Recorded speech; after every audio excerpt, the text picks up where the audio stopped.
Today on CityCast Salt Lake, our favorite forecaster says this winter could be super snowy. We future trip on a white Christmas and look at icon passes. Plus, Airbnb is very legally mad at Salt Lake City, which is probably a good thing. I'm host Ali Vallarta. I'm here with CityCast Salt Lake contributor Kate Groetzinger. Hey. Hello. And audience development manager Angie Treasure. Hi, guys. Hi, you two. Hey, before we get into snow talk, it is the first day of school in Salt Lake City. So hello, backseat listeners. Enjoy the ride. Do you think there's little ones that are just like, can we please turn on CityCast Salt Lake? Oh, I know there are because we hear from their parents and it's That's very so nice. sweet. Every time I go to swear, I have to like sit on my hands and remember them. But remember the little ones. Yeah. The kids. Good reminder. I do want to ask you too, because I was thinking about this morning. Do you have a back to school outfit you really remember? Yeah. Tell me about it. I had a denim. So I was the youngest of four and I had two older sisters. So I spent a lot of time coveting my sister's outfits that would eventually come to me. And I remember one year, I don't remember if it was first or second grade. We're in the 90s, guys. And it was this like matching polka dot Guess denim set. It was like a skirt and a jacket with my little Keds and my like really heavy bangs, you know? That and sounds fab. It was pretty great. Like I would wear the equivalent today still, but just the anticipation, I loved back to school. So that was definitely a set I remember. Wow, that's a good one. What about you, Kate? That's a really good one. Yeah, mine was a short sleeve, short green terry cloth juicy couture Oh my set. gosh. I was never A that really cool. crazy thing.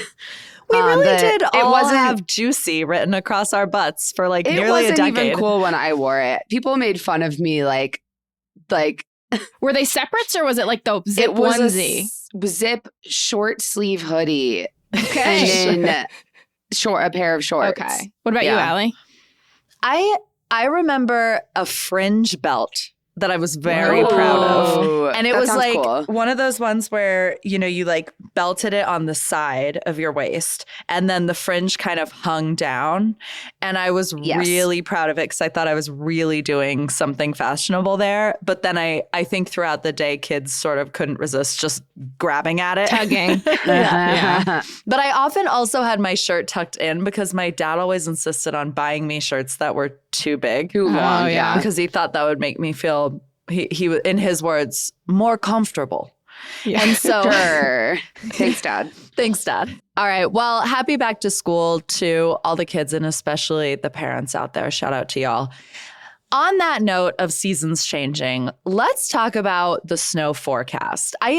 This was really fun. So Evan Thayer, who is my favorite snow forecaster, he wrote this piece in Ski Utah that is really technical, but also kind of easy to understand about Lots of maps. El Nino. And I chuckled when I saw this because the whispers on the street have already been very like, it's an El Nino year. It's an El Nino year, you guys. Buy an icon pass this year. It's El Nino.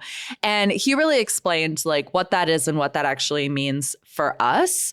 But Kate, I know like I learned to ski last year. You absolutely love skiing. You are an unbelievably good skier. I'm just going to get that out of the way. Watching you ski is mesmerizing. That's so kind. So do either of you, nose goes, do either of you want to explain what El Nino is?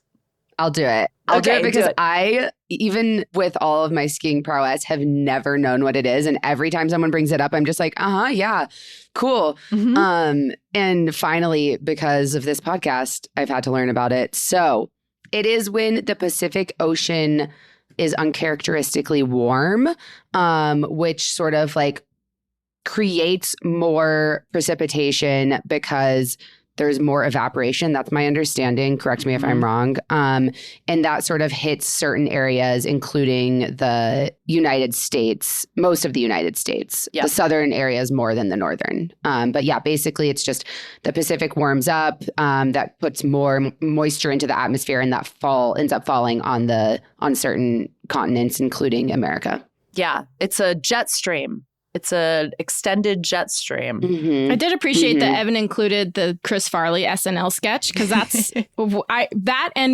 remember in the 90s we had a big El Nino snow year, and so we learned about it in elementary school. Cool. So between that and the Chris Farley sketch, I'm like, that's my basis for El Nino. Yeah. Well, the thing that makes this interesting is that Evan basically said, you know, for the past few months, we've been hearing, hey, this geological phenomena or this meteorological phenomenon is going to happen. Maybe it could be this, it could be that. And it feels like what's different about his blog post is El Niño it's happening. We're at 100% chance of an El Niño year. And we're at an 81%, I think he said, according to the NOAA, chance of like a very severe El Niño year, which the last time we had a very strong El Niño year, he says, it was the legendary winter of 82-83, which is a very hot tub time machine. But that, you actually probably know about that winter, even if you don't, because it's how we ended up with the very famous photos of State Street flooding. Because we had so much snow that it all melted at once, and we couldn't handle it in the valley. And so State Street just became this river of water. And it was a disaster, but it, whatever, 50 years later looks totally awesome in old black and white photos. So yeah, I mean, what does this mean for our snow year? It seems like up in the air. Yeah, right? Well, no, I think there's some pretty clear predictions that will probably come to pass, which is that we will get more moisture, but it will also be warmer and wetter. And they're saying most likely the moisture will come starting in January. So it'll be a late winter that will probably go long, but it could end up being rain at lower elevations. So it could actually be a bad season for some of our lower elevation resorts like Park City, Snow Basin, and Deer Valley. Interestingly, because of the El Niño weather pattern, it actually maybe will have like a better effect on southern Utah or like a more intense effect on southern Utah. And strangely enough, Brian Head, I think, is the highest elevation resort in Utah, which makes no sense because it's farther south. So in my mind, that means it's lower down, but it's not. It's actually higher elevation. So Brian Head could have a kind of incredible season. Is that the one by Cedar City? Yes. That's like southwest Beaver? Utah. Okay, yeah. Yeah. That's cool. I too always expect that when I go south, it will just get hotter, and I forget how plateaus work. Right. Elevation doesn't, topography track with it's none of my business. Northwest. So anyways. I've seen a couple of maps that have said, I mean, obviously it kind of depends where those bands meet, right? Of like the moisture and the cold fronts. And so there's obviously a chance, again, there's a glass half full version. I mean, all moisture would be good. We'd love to have any moisture in the valley. There's my Mormon coming through saying, I was going to say, that's the state seal. We're grateful for the moisture. Shout out Eli McCann, grateful for the moisture. So there's a chance that it could be a high impactful snow year, but it is kind of dependent, like Kate said, on those warmer temps here in the valley. Yeah. And it's obviously, as a skier, exciting. As a person living in the world, really, really bad. This El Niño is likely to push the global temperature up 1.5 degrees, which was, of course, the Paris Accord Agreement threshold they're trying to avoid. So the articles I was reading about this are saying that 2027 will be like maybe the hottest year on record, which I guess they're always hottest years, but it'll be like way hotter because of this El Niño. So that means if we get all of this moisture, more flooding, and then more wildfires. So it actually is like bad for the general outlook of the planet's weather. But good for us skiers. I know, I was going to say, but we shred, brah. Yeah. I mean, the thing about this, at least there's a silver lining. Evan writes about how it could be a slow start to the ski season and the winter, right? We could not have genuine snowfall until January. And my first thought was okay, I was recently looking at the Icon Pass website, and your Icon Pass is refundable if you don't swipe it before January 15th. And I was like, damn it, El Niño, you're going to make it hard for us to know whether or not we should swipe in. For anyone who doesn't know, the Icon Pass is basically this ski pass that, because of the way the resorts work, you kind of have no choice but to buy it if you want to ski or snowboard, because they've created such expensive day pass thresholds that like you kind of have to just spend the upwards of $1,000 to ski a certain number of days throughout the season. And there's like two options in Utah, really. There's Epic, which is Park City, and then there's Icon, which is owned by Alterra, which is a certain number of days up like basically both canyons. And of course, like part of the reason we're all obsessed with El Niño this year is because last ski year was so terrible. Rough. And I was chuckling again on the Icon Pass website because I saw that what they've introduced this year is the refundable Icon Pass. So for an extra, whatever, $200. So if you buy the set $1,700 Icon Pass, it is refundable. That's the like, you know, if you haven't swiped in by January 15th, you can get 100% back. And I'm like, damn, you guys really figured out how to make more money off of like the worst ski year ever. Yeah. You are They're evil smart. geniuses. They're evil geniuses for sure. Also, I have to jump in and just say, because I want to fend off hate mail, you can totally buy a season pass to any one of our single resorts, and many, many people do opt for a single resort season pass rather than an Icon. So there are other options. I don't know what the refund options are for those like, you know, Brighton or Alta season pass. But I know a lot of people opt for those instead of Icon. Icon just lets you go more places. That's right. My mom is a Snow Basin loyalist. She goes about 75 times a year. So if you're ever up there, you'll probably run into Justine on the slopes. Hey, Justine. It is more fun, too, for like even before I learned to ski living in the valley. It is more fun when we have snow. Like, it can be, you know, annoying, but it sucks when it's just better. Brown and gray and smoggy. Yeah, the inversion hits. Like, it is a much better vibe in the valley, too, when we get snow. Especially because we know how to clear the roads. You know, it's not like other places. We know how to live with snow. We're not DC. I used to have a neighbor, they've since moved, but that would snow blow my driveway and my sidewalks, would just get up and do the whole block, which was really nice. A lovely moment. Shout out to them. But I didn't need it at all last year because it was such a low snow year. So, but I agree. I get it. There's a point in the season where you're just over the snow and over the sidewalks being icy. But it is more beautiful, and it is just quintessential Utah to have a snowy winter. So it's a little mentally tough when we don't have it. Here's hoping. 600 inches, y'all. Manifest. Ooh, let's go. That's the right size.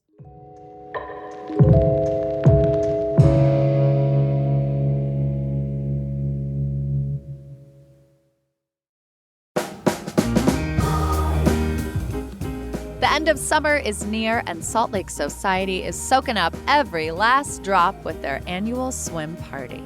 Join Society on Monday, August 24th from 6 to 8 p.m. for an evening of barbecue, swimming, and socializing.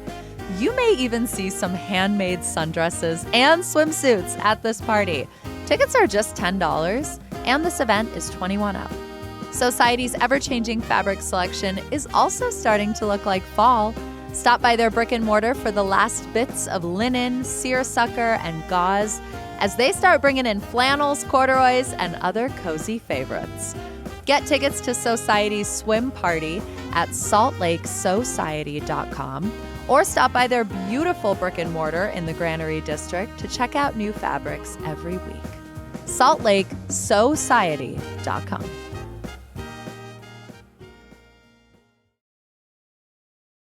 CityCast Salt Lake contributor Kate Groetzinger, audience development manager Angie Treasure, Airbnb, you know, one of the world's most generous companies, sent a cease and desist letter to Salt Lake City because they said, well, Salt Lake City, you've got all these new Airbnb rules like, you know, 200-day year limits, 2-day minimums, et cetera, that you're now looking to enforce. These are ordinances passed by the Salt Lake City Council. I was delighted to learn from this reporting in the Salt Lake Tribune, which I had missed this. Salt Lake City actually hired on 2 people to be enforcers of these new ordinances on Airbnb in our city. And what Airbnb claims is that these individuals, again, they allege that these individuals have been creating fake accounts to find people on the platform who are not abiding the ordinances. And Airbnb says, well, impersonating someone other than yourself is against our user policy for our website. So hence the cease and desist. What do you think about this? Angie, what was your reaction when you saw this? I'm pro skullduggery, you know? It's like decidedly, I don't know. I think I understand Airbnb's position in terms of just terms of service, and they want to protect themselves, obviously, in this scenario. It does feel a little bit like a slap on the hand because Salt Lake City is cracking down on Airbnb. Mm-hmm. But I don't have a problem with the city making sure these rules are enforced. I think short-term rentals have various opinions around the city. The Salt Lake Tribune article interviewed someone who owned a condominium downtown who's pretty frustrated with the new changes, especially because Salt Lake City had a pretty quick turnaround between some of these limitations on the short-term rentals and how quickly they started to implement them. So I understand from that standpoint. But as a pro, like, the housing should be in the hands of the people type of a mindset, I think this is a good move by the city to make sure these rules are abided by. Mm-hmm. Yeah. Also, just to go over the rules, because I kind of did not follow this. So I had to go back and look up what the actual rule changes were that prompted all of this hubbub. Basically, the city created a zone where they allow vacation short-term rentals. They created a 2-night minimum stay. And then they require all Airbnb or short-term rentals to register with the city and like keep a visitor log. And they're definitely extensive. But overall, when I was reading about the regulations, I was like, wait, isn't this just kind of forcing Airbnb? Isn't this just forcing people to go back to what Airbnb was supposed to be, which is that you can rent your house out when you're gone. It was never supposed to be a business. Like, it was never supposed to be turned into a professional commercial business by people. And that's what they've done. They've, like, the guy in the article, in the Salt Lake Tribune article, was like, yeah, I bought this condo downtown so I could rent it out as an Airbnb. And it's like, hey, bro, actually, that's not what Airbnb was supposed to be. So you're in the wrong. You like, and I think that, not to like victim blame here, like, I think that Airbnb is maybe they are the ones most at fault because they allowed their platform to be commercialized in that way. And they've taken some steps to undo that. Like, you can only have, each host can only have one home on the platform now. But of course, there are many ways around that. We all have seen like the listings for, you know, like there's like 5 listings in one apartment building and they're all the same. Yeah. Like, you know, anyways, ultimately, I think Salt Lake City is doing the right thing. They're trying to return Airbnb to what it was supposed to be, which is a way for homeowners to make a little extra money by renting out a spare bedroom or their house when they're gone on vacation or their back house. And like, that seems fair to me. So I think Airbnb, you know, if Airbnb is mad that the city's creating fake accounts, they could actually be more proactive about regulation. They could work with cities to ensure that their platform is following municipal law, which is more important than platform policy. Like, come on, we have laws and then you have like your rules on your platform. I don't know. Get real. We live in a society. We live in a society. Thank you. Exactly. That's right. Yeah. I mean, the thing that I think I would love to come out of all of this is to see the hotel industry really respond to the growth and popularity of Airbnb from a consumer standpoint and offer options that meet the needs that we've all grown accustomed to by Airbnb-ing, if that makes sense. Like, I find myself so often being like, I'm so ready to go back to hotels. Yeah. I mean, there are 100 reasons to not use Airbnb. I've got my own personal ones right now, but I won't get into those. But like, I don't really want to actually have to take the trash out on my way to the airport. I'm like really into staying at hotels. I really love a hotel. I also find that they are extraordinarily expensive. If you've got multiple people, it's harder. Like, let's get some like suites going where you can actually have a couple rooms. Let's get some more kitchenettes. Let's get like, let's really like see an opportunity here to not unlock walk those weird into, doors. Yeah, I feel like The sometimes, go-between. no, literally. Like I am sick of going into hotels and being like, it's still 1985 in this hotel. Yeah. And like, I don't love that either. This hotel doesn't even have a mini fridge. Are you kidding? Like, This get a hotel mini doesn't have a- fridge. doesn't have a coffee maker. I have to go to the lobby to get a cup of coffee. Like, meet me where I'm at. I Up those want amenities. I want you Yeah, to up the want me amenities. back. I completely agree. This is an interesting conversation. I hate to be like, and the Olympics are coming, but like I could see a lot of they are. Yeah, and a lot of people I could see wanting to make money off of their home. Maybe people are just like, all right, I'm leaving for 2 weeks. I'm going to make a couple $1,000s. I'll go stay with my mom and want to make sure they're compliant. But also at the same time, are people going to be over Airbnb by the 2030s? And to Ali's point, just more than happy to stay in some of these hotels that have the construction have gone up in anticipation of the games.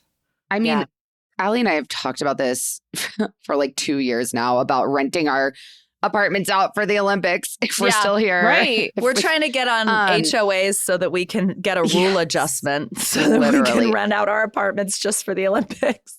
I know, but I do think honestly. that the city should, and if they haven't already, and then maybe they have, put together a committee to create temporary ordinances around the Olympics. Like there should be special rules for that, month or however long they go, because everything's going to be, that'll be a completely different situation. But in general, I'm like, return Airbnb to Airbnb to its roots of like renting out your spare bedroom or your back house. Like that's what we should be doing. We shouldn't have people buying up condos in apartments downtown to rent out 365 days of the year. I actually ran some of the numbers and asked, and Salt Lake City estimates that there are 400 illegal Airbnbs under their new rules currently operating. Out of 1,800, which is a pretty high percentage. Yeah, for sure. And then I looked at whether 400 units would like impact the price of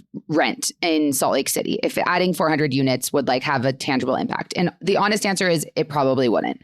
But what it does have an impact on is neighborhood character and building character. So like if you live in an apartment building in like half of that building are short-term rentals, you're not going to know your neighbors. They're not going to be taking care of the building. They're not going to be watching out for you, like putting your package by your door. Like it really just kind of ruins neighborhood character. And I think that that's something that we, as CityCast and as CityCast listeners, I imagine we all care about the character of our neighborhoods. And like, that's why this matters. Like the point is the people who are Airbnb Airbnbs should be living in them at least part of the year. Because that's what that platform is for. Yeah. Yeah. And we've seen like it becomes sort of this self-fulfilling prophecy. I mean, when we talked to Dayan Eskich, who is the housing policy sort of guy at the Gardner Institute, he said Airbnb is kind of a boogeyman in our housing market. Like how much does it impact our actual housing market? Probably not that much. But for example, recently when the city council wanted to make it easier to build like an accessory dwelling unit to create these like sorts of ways to bring in renters or bring in more housing on one piece of property. A lot of the pushback comes from people who are like, well, these are just going to become Airbnbs. And so that then has become like this self-fulfilling prophecy of like, there's now all this sort of neighborhood resistance to density like this because the fear that they will become Airbnbs. And do they more often than not? I actually don't remember the data on that. But like regardless, it's a vibe. It's like not a good vibe, right? It's making it harder for us to explore more housing options in other ways. So, I mean, I think we all agree on this one. There's little to debate that like if my city is getting angry letters from corporations, I'm hot for that. Yeah, for the most part. Yeah. Do Delta next. Yeah. Please Delta next. Please Delta next. Okay, you two. We have a sponsor, which is our friends at Questionable Productions. They run probably the best trivia nights in Salt Lake City. You can check them out at questionable-productions.com to see what they've got coming up. But they sent me some trivia questions. So I'm going to ask you one. We'll take a little break. And when we come back, we will get the answer. I'm going to let you pick your category. Would you rather have a question related to back to school or related to museum month? Oh, I'm going back to school, I think. Let's do school. Okay, nerds. All right, here's your question. Okay, if we picked museums, that would be nerdy too. So Snob versus true. nerd. You know? So true. Columbia University considers Alexander Hamilton amongst its alumni. Though at the time he went there, what was the school's name? Think about it. I just know King's College is in the song. What song? The Lin-Manuel Miranda. I mean, in Hamilton. In Hamilton. Well, that's a really good guess. I feel like you're probably right. I'm going to say that it was New York College of New York or something generic like that. Yeah, it's a good guess.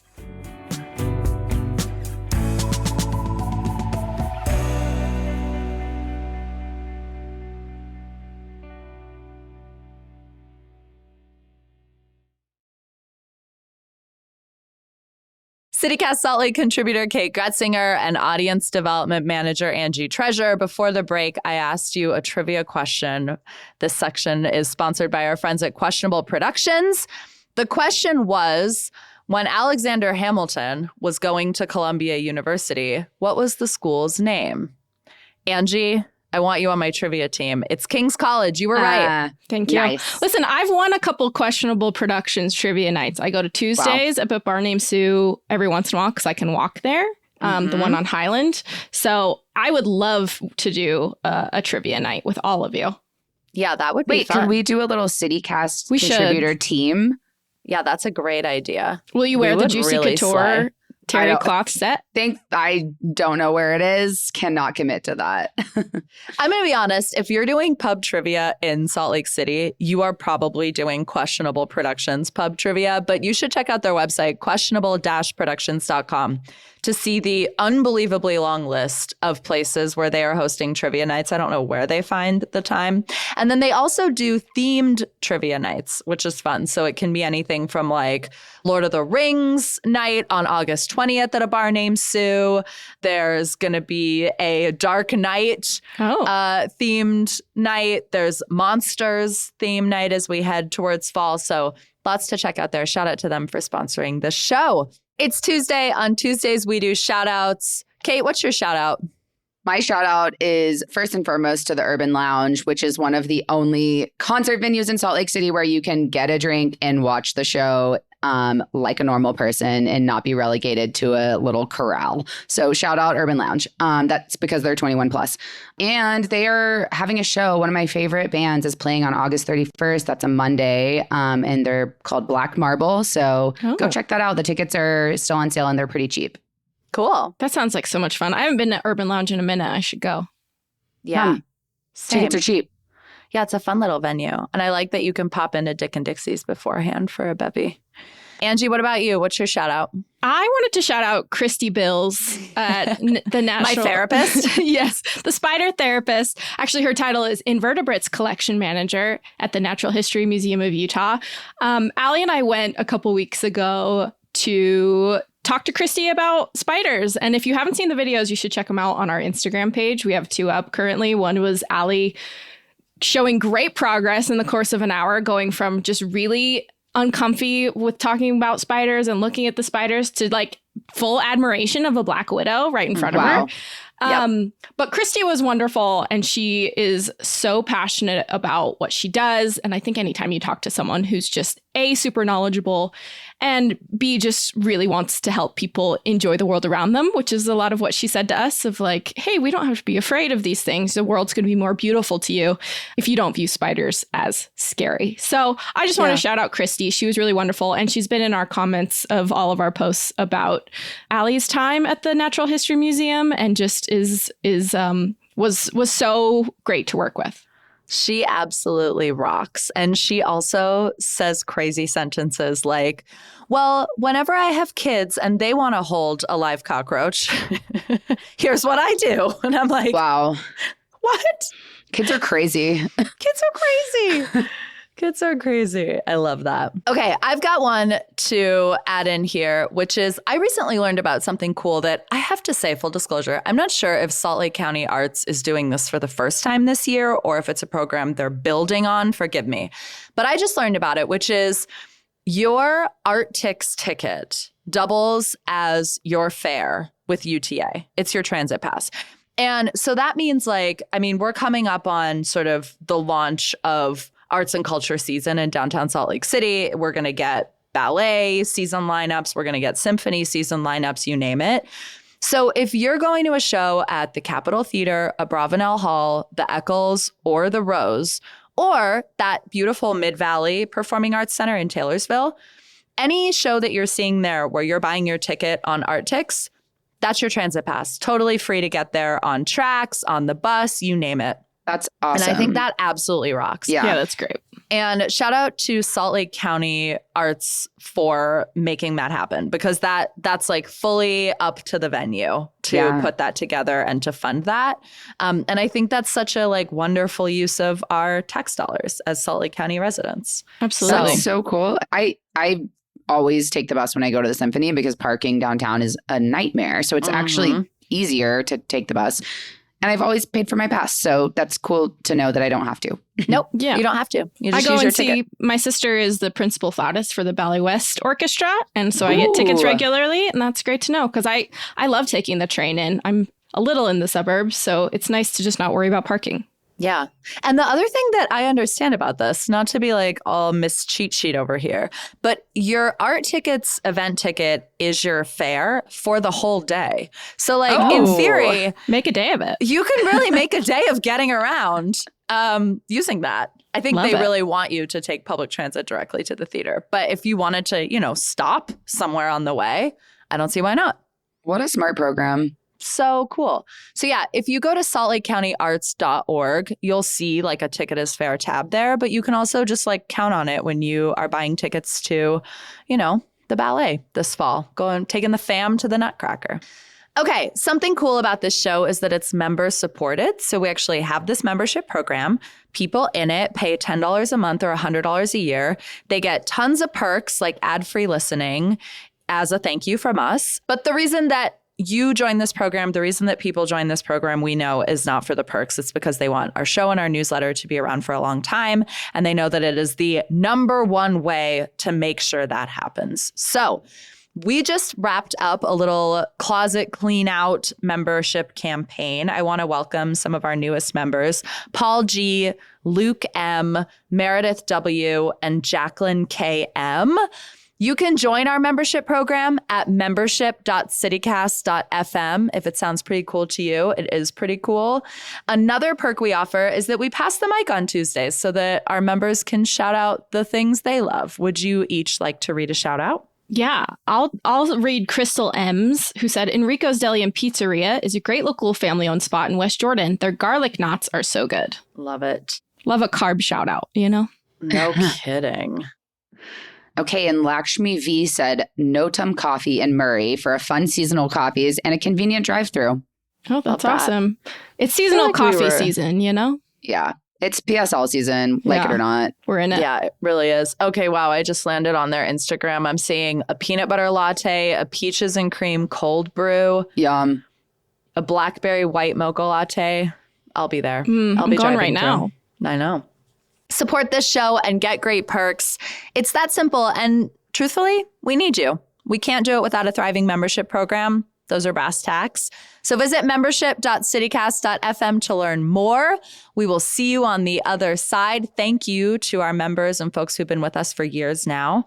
CityCast Salt Lake contributor Kate Groetzinger and audience development manager Angie Treasure. Take good care. See ya. Thanks, Ali.